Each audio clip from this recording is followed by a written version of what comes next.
Okay, this is 252 Pop Fiction, where you'll find all the news and reviews and pop culture that's right to type. Today's top story. After negotiating due to Dave Chappelle, fans call to arms. Writes this stuff. Chappelle is now being paid by the streaming services, and Chappelle's show is returning to Netflix and HBO Max. They paid Dave. Yes, they did. And I really like how he did it. Oh, yeah. He said, he's like, don't boycott Netflix. Don't boycott like HBO. He said, boycott me. Don't watch my show on those streaming services. Yeah. And however they do their things, they saw that the streams went all the way down. Like nobody was watching it. Oh, yeah. Netflix was the first to pull theirs. And then HBO Max. And I say behind whatever their deal is with Comedy Central, whatever, Dave, whatever he wanted, he got. And they put it back on, and immediately when it went back on, the views went right. You talk about... They definitely was in my house. Oh, yeah. You talk about legions of fans listening to the icon himself, man. That warms your heart. Just watching some of his later comedy specials. He is still funny. Still? Yes. Yeah. That show is hilarious. And I like the fact that he said that after taking like a dozen years off, that was one thing he was worried about, was coming back to see if he can do it. And looking at all of his old stuff, like he was like, man. Utter brilliance, man. He's just getting better. Several Star Wars projects were officially announced last month, including films by Patty Jenkins and Taika Waititi's Untitled films. But the forthcoming trilogy directed by Rian Johnson, which he said is still in the works, was noticeably absent from all of Lucasfilm's announcements. Oh, man. What does this mean? Does this mean Rian Johnson is no longer in the fold? I mean, the way I'm going to take it is everybody got really excited about all the stuff. Now, there's nothing to be said. Well, how about I say it? They also didn't announce Book of Boba Fett. Maybe because they were saving that for after The Mandalorian. And then it was like Book of Boba Fett. And now with the whole Gina Carano thing, they may or may not have to recast or retool Rangers of the New Republic. Oh, gotcha.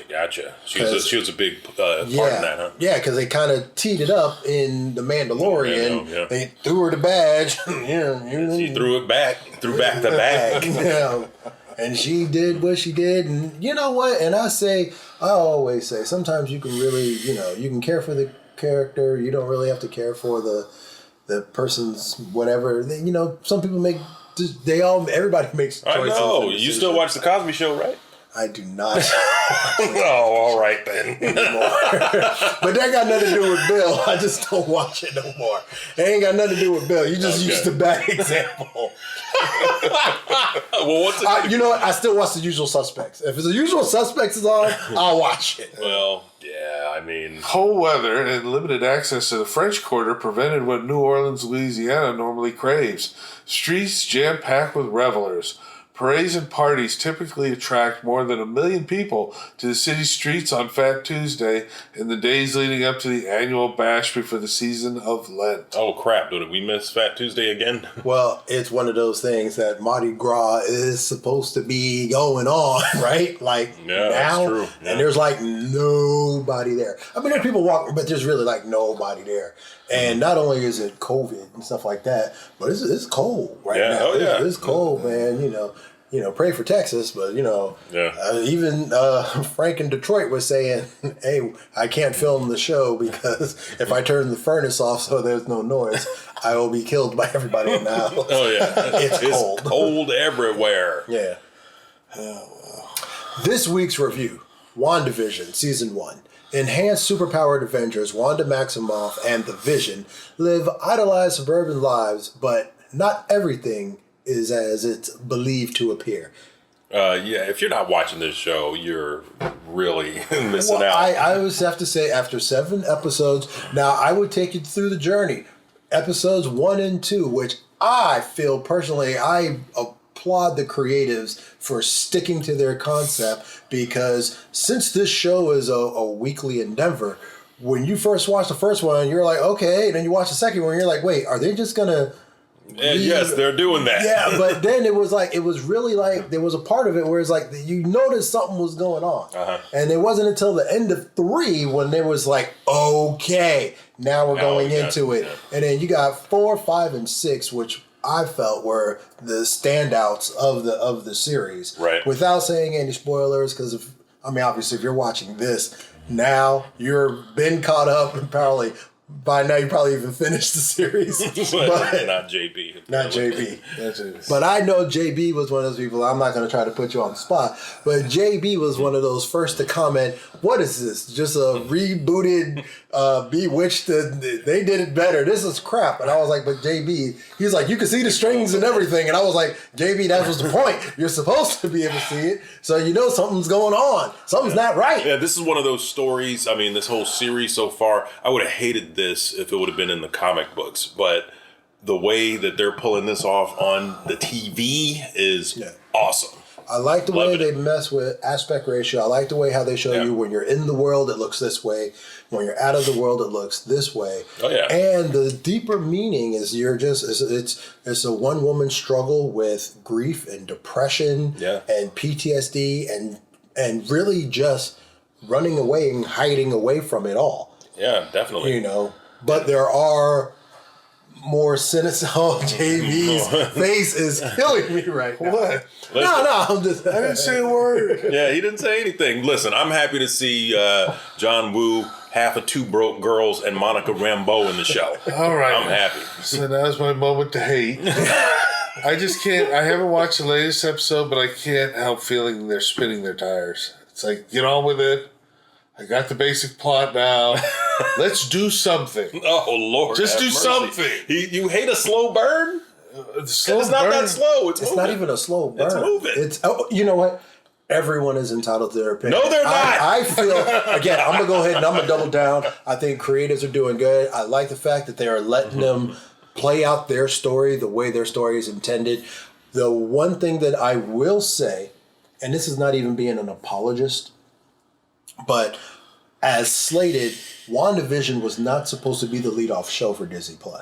It was originally slated that Falcon and the Winter Soldier, which looks a little bit more like action-packed in, you know, just by the trailers. It looks like spy, espionage, action-packed. That was supposed to be the lead-off show, but because of COVID and setbacks to filming, WandaVision came. I'm kind of glad they led off with this show because, I mean, you're leading off with a story-driven show, and I'm not even really craving that action just yet anyway. I'm happy honestly, with what they're giving me. Falcon and Winter Soldier was supposed to drop actually before Mandalorian. It was supposed to be Falcon and Winter Soldier, Mandalorian, then WandaVision, and backing it up all the way, Black Widow was supposed to drop in May of last year. That's why I try not to read stuff because, you know, you get your mouth all ready for some the thing is, juice. The trailers were out. They was like coming May 20. I don't believe it.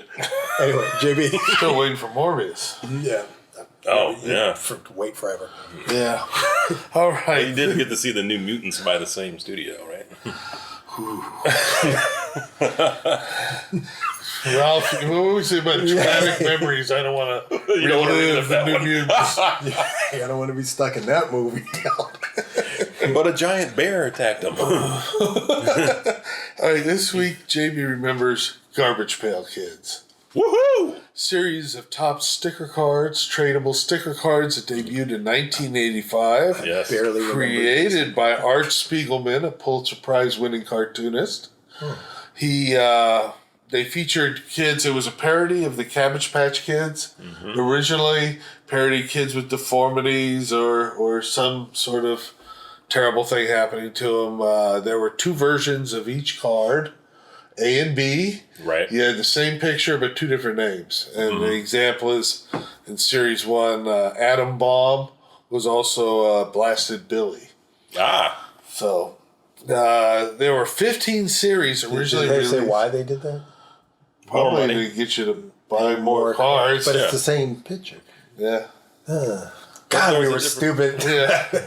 I collect them all. Yeah, I was broke back then. I remember having a whole bunch of Garbage Pail Kids and trading them with friends and stuff. Garbage Pail Kids was not my jam. No, they were my jam. I remember trading them. I liked them at the time. Not today. I looked. What the hell did I ever see in those? Yeah. But I adopted the Cabbage Patch Kid. Got right out of the Cabbage Patch. They reached the height. They released 15 original series of Garbage Pail Kids. They reached their height popularity in '87 when they made Garbage Pail Kids the movie, and they also made a TV series, cartoon series. But Garbage Pail Kids the movie has the honor of being one of the few movies ever pulled from the theaters for being so bad. Yeah, it was awful. I saw it recently. It's bad. Yeah, it was not a good movie. Yeah, the surprising thing is that Garbage Pail Kids are still being made and released today, 2020. What? They are still making cards. They got full cards and special editions. So the parody has outlasted the what they were parodying. Oh my goodness, they because I haven't seen Cabbage Patch Kids in 20 some odd years. Yeah. Do they still sell them? I bet they do. Somebody's making it, but they adopting them still. Like that's. I bet they still exist. And if you're interested in if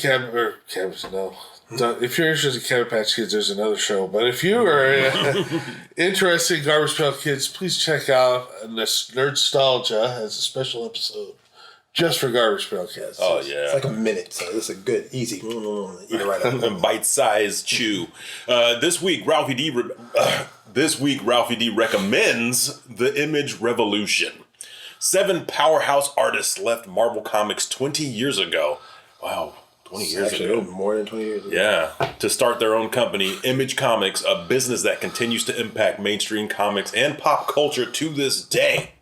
From the work of its creators through the early success of Image, business struggles during the implosion of the comics industry, and finally the new wave of properties such as The Walking Dead. Very instrumental in The Walking Dead. Man, this documentary was awesome. I felt like we were on the ground floor. I felt like this was happening and we were getting regulatory updates at Comics and Comics. Oh, yeah. What was going on at the time. And I was all in. I was an Image kid. No, you and me both, baby. I never truly left Marvel, though. I was like, come on now. I still had to get my X-Men comics. But I was one of those kids that it was like Image. Well, first I was like Image everything, and then I started sticking with my Jim Lee, and then some Rob Liefeld stuff. I sticking with Spawn. I was with Savage Dragon. Oh yeah, the ones that I let kind of fall the ones off. that were on time.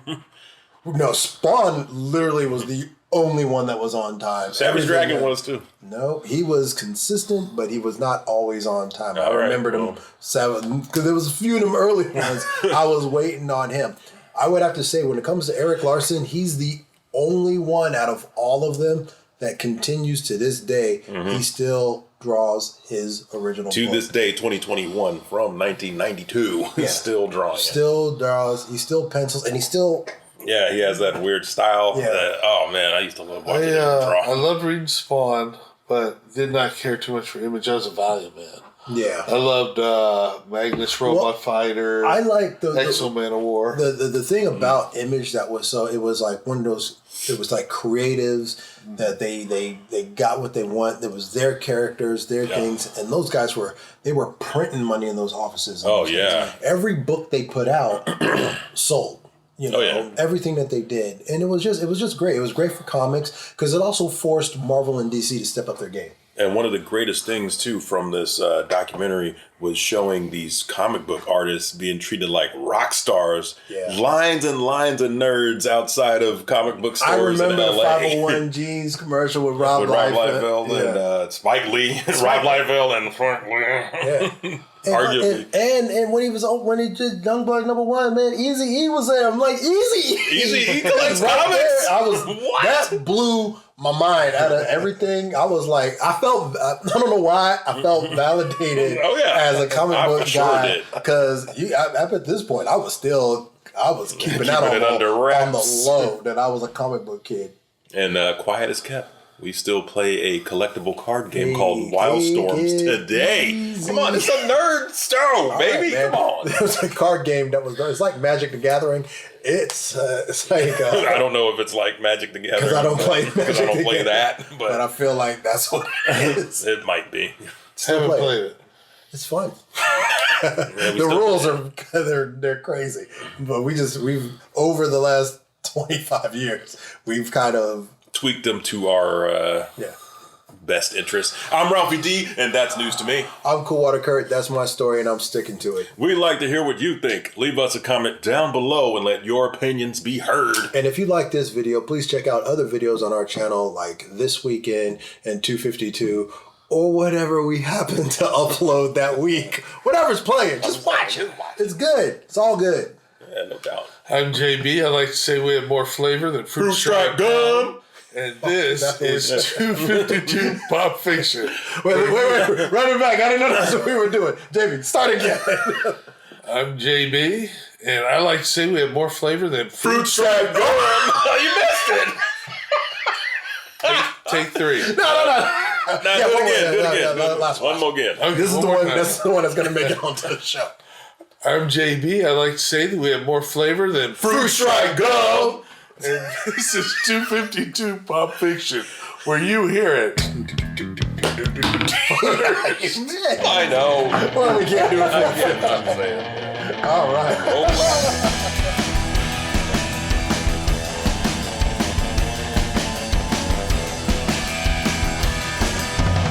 Adonis, pull yourself together.